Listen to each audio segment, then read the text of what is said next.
आप सभी को जय मसीह की भाइयों बहनों। आप सब लोग कैसे हैं? मैं विश्वास करता हूँ आप सब लोग बहुत अच्छे होंगे। आज का जो वचन है वो लूका 16 की 19 आयत आज हम पढ़ेंगे, जिसमें बताया गया है धनी मनुष्य और निर्धन लाजर की कहानी। इसमें हम देखते हैं क्या होता है। वीडियो को पूरा देखिएगा और अच्छी लगे लाइक कमेंट और एक शेयर ज़रूर कीजिएगा। आप सभी को जय मसीह की। चलिए शुरू करते हैं। धनी मनुष्य और निर्धन लाजर। एक धनवान मनुष्य था जो बैंगनी कपड़े और मलमल पहनता और प्रतिदिन सुख विलास और धूमधाम के साथ रहता था। लाजर नाम का एक कंगाल घाव से भरा हुआ उसकी डेवढ़ी पर छोड़ दिया जाता था। वह चाहता था कि धनवान की मेज पर की जूठन से अपना पेट भरे। किससे भरे? धनवान की मेज पर की जूठन से अपना पेट भरे। यहाँ तक कि कुत्ते भी आकर उसके घाव को चाटते थे।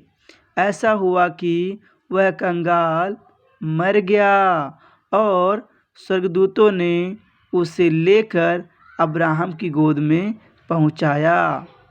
वह धनवान भी मरा और गाड़ा गया और अधोलोक में उसने पीड़ा में पड़े हुए अपनी आंखें उठाई और दूर से अब्राहम की गोद में लाजर को देखा। तब उसने पुकार कर कहा, हे पिता अब्राहम, मुझ पर दया करके लाजर को भेज दे, ताकि वह अपनी उंगली का सिरा पानी में भिगोकर मेरी जीभ को ठंडी करे, क्योंकि मैं इसी ज्वाला में तड़फ रहा हूँ।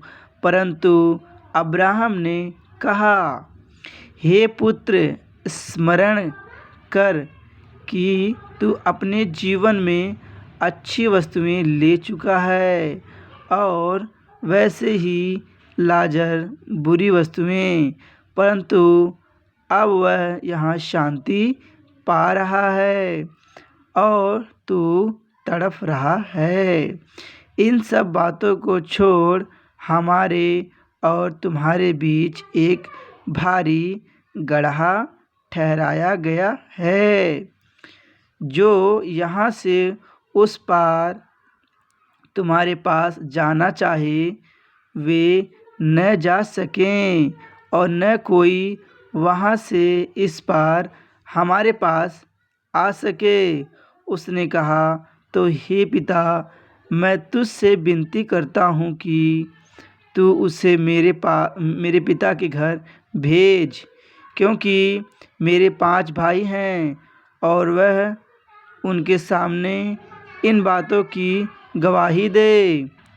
ऐसा न हो कि वे भी इस पीड़ा की जगह में आए।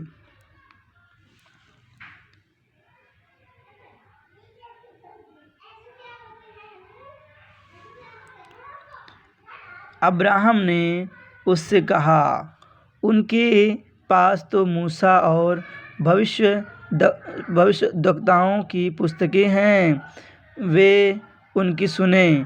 उसने कहा, नहीं हे पिता अब्राहम, यदि कोई मरे हुए में से उनके पास जाए तो वे मन फिराएंगे। उसने उससे कहा, जब वे मूसा और भविष्यद्वक्ताओं की नहीं सुनते, तो यदि मरे हुओं में से कोई जी उठे तो भी उनकी नहीं मानेंगे। हालेलुया। ये वचन सुने और पढ़े जाने में सभी को आशीष बरकत मिले, आमीन। इसमें बताया गया भाइयों बहनों, आप सब लोग लास्ट तक वीडियो देखते रहिएगा। इसमें बताया गया है कि एक धनी मनुष्य था जो बैंगनी कपड़े और मलमल पहनता था। मतलब बहुत अमीर, उस समय बहुत अमीर लोग ऐसे कपड़े पहनते थे जो मलमल और बैंगनी कपड़े होते थे। बैजनी और मलमल कपड़े थे। वो जो पहनते थे।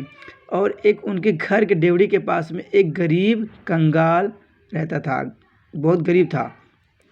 वो सोचता था कि काश इस धनी के पास मेरे को उसके मेज पर गिरे हुए जूठे ही मिल जाएं तो मैं खा के अपना पेट भर लूँ, तृप्त हो जाऊँ, मैं पेट भर लूँ। लेकिन उसको ऐसा नसीब नहीं हुआ और उसके घाव को कुत्ते चाटते थे पर कोई पूछता नहीं था। पर वो देखते देखते ऐसे एक दिन वो मर गया। मरने के बाद उसे स्वर्ग में मिला, स्वर्ग में जगह मिली, अब्राहम की गोद में डाल दिया गया, उसको वहाँ वो जगह मिली। और धनी भी मर गया, उसे भी ले जाया गया, पर वो कहाँ गया? नरक में गया, जहाँ पर आग की ज्वाला थी। वो तड़प रहा था वहाँ पर। उसने देखा कि लाजर भी उसकी गोद में है, जिसको मैंने पूछा नहीं। उसकी गरीबी की हालत में मैंने उसको कभी ध्यान नहीं दिया। मैंने कभी किसी गरीब को ध्यान नहीं दिया। अपने ही भोग विलास में, अपने सुख शांति में मैं जीवन व्यतीत किया। अपने ही अमीरी में मैंने ज़िंदगी को व्यतीत किया, काटा। किसी गरीब का मैंने ध्यान नहीं दिया, भला नहीं किया। तो परमेश्वर ने उसके साथ भी वैसा ही किया। जब उसकी मृत्यु हुई, उसको नरक में डाला गया, जो धनी मनुष्य था। और जो निर्धन लाजर था, उसको स्वर्ग में रखा गया। वहाँ पर उसे कोई प्रकार की दिक्कत परेशानी नहीं होती थी, पर जो धनी मनुष्य था उसको दिक्कत होती थी। वो उसको उसकी जब शरीर है जलता रहता था आग में, और वहाँ पर कुछ खाने पीने को नहीं मिलता है। उसके बाद क्या हुआ? और सब बातों में ठीक है। और लास्ट में क्या होता है? वो जो धनी मनुष्य होता है वो डर के मारे कहता है, हे अब्राहम, मेरे 5 भाई और हैं, उनके पास इनको लाजर को भेज, ताकि वो जा कर के उनको बताए कि ऐसा वो सब गलत काम ना करे। उसको डर हो गया कि हमारे भाई भी हैं 4, अगर वो सब भी अगर पाप करेंगे तो वो भी नरक में डाले जाएंगे। इसलिए उसने कहा, अब्राहम ने उनसे कहा, उनके पास तो मूसा और भविष्यद्वक्ताओं की पुस्तकें हैं, वे उनकी सुने। उसने कहा, नहीं हे पिता अब्राहम, पर यदि कोई मरे हुए में से उनके पास जाए तो वह मन फिराएंगे। उसने उससे कहा, जब वे मूसा और भविष्यद्वक्ताओं की बातें नहीं सुनते, तो यदि मरे हुए में से कोई जी उठे तो भी उनकी नहीं मानेंगे। परमेश्वर के ये वचन भाइयों बहनों, इसमें साफ साफ बताया गया है, आप कितने भी अमीर हों, कैसे भी हों, कोई आपके घर में गरीब है, दुखी है, बीमार, लाचार है, जितना हो सके आप सहायता ज़रूर करें और परमेश्वर को आगे रख कर के कार्य करें। आप सभी को विश्वास से मैं ये कहता हूँ, आप सभी को ऐसा करना चाहिए और मैं भी ऐसा करूँगा। परमेश्वर की ये वचन हमें यही कहता है, हम कितने भी अमीर क्यों ना हो जाएं, हमें घमंड नहीं करना चाहिए। हमें किसी दुखी का, कोई बीमार है, किसी को रोटी की लोड है, ज़रूरत है, तो हमें हेल्प ज़रूर करनी चाहिए। परमेश्वर आपको अमीर बना सकता है तो परमेश्वर आपको गरीब भी बना सकता है, इसीलिए घमंड नहीं करना चाहिए। वीडियो अच्छी लगे तो आप लोग प्लीज़ एक शेयर ज़रूर कीजिएगा। आप सभी को जय मसीह के भाइयों बहनों, आमीन।